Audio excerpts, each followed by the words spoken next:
Mort de Loana, une descente au enfer qui fait froid dans le dos. Franchement, cette histoire-là, elle est lourde. Très lourde. La mort de Loana Petrucciani, ça a choqué tout le monde.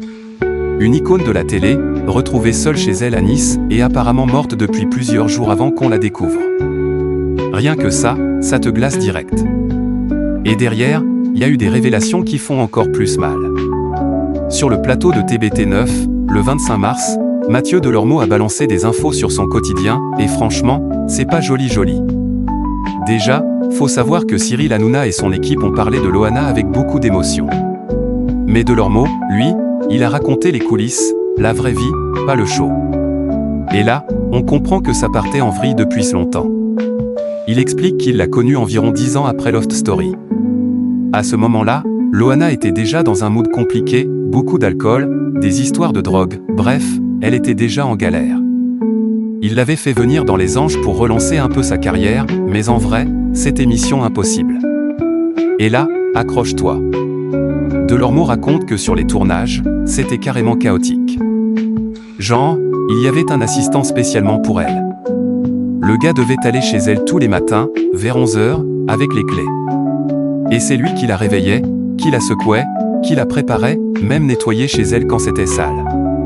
Ouais, t'as bien entendu. Ensuite, il devait la mettre dans un taxi pour l'emmener sur le plateau. Ambiance, c'est pas une vie ça, c'est de la survie. Et le pire, c'est quand il parle de l'émission Le Mag. Il dit clairement qu'elle n'avait que 3 phrases à dire. 3 petites phrases, préparées à l'avance. Elle venait, elle s'asseyait, elle parlait, et basta. Mais surtout, un détail qui fait vraiment mal, dans sa bouteille d'eau, c'était pas de l'eau. C'était du vin. Oui, du vin dès le matin, genre dès 10h. Là tu te dis, ok, elle allait vraiment pas bien. Et ça, c'était pas un moment passager. Non. Selon lui, elle a vécu comme ça pendant presque 20 ans. 20 ans dans ce délire, entre dépendance, solitude et galère. Franchement, c'est triste de ouf quand tu y penses. À la fin, Delormeau a juste dit un truc simple, mais lourd de sens, il espère qu'elle a enfin trouvé la paix. Et honnêtement, après tout ce qu'elle a vécu, on peut que lui souhaiter ça.